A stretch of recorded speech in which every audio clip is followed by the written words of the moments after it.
একটুখানি লবণ, চিনি দিয়ে, এটা চিনিতে তুলসী পাতা, এবার মেখে এটাকে 15 মিনিট রেস্ট করতে দেবো। আর একটা করতে পারো তোমরা, এই যে জলের ভিতর আমটা দিয়ে একটুখানি সময় ভিজিয়ে রেখে একটু গরম জলে ভাপিয়ে গরম করে বানাতে পারো, ঠিক আছে বন্ধুরা। দেখো আর একটুখানি চিনি মিশিয়ে দিচ্ছি, আর এই দেখো নরম হয়ে গেছে। হ্যাঁ, 10 মিনিট পরেই খুলেছি, নরম হয়ে গেছে। তো এটা এবার কড়াইতে দেবো। দিয়ে করবো সর্ষের তেল আর সর্ষে, সামান্য একটু পাঁচফোড়ন।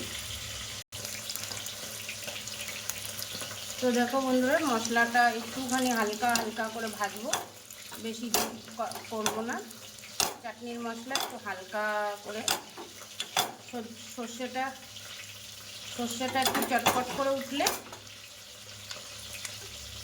তো বন্ধুরা দেখো সর্ষে চটপট করছে, এবার দিয়ে দিলাম আগে থেকে মেখে রাখা চিনি দিয়ে আমটা।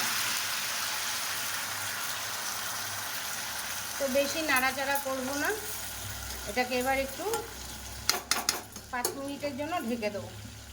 সামান্য একটু হলুদ আমি দিচ্ছি, তোমরা চাইলে নাও দিতে পারো। আর একটুখানি বিট নুন। 5 মিনিট পরে আসছি।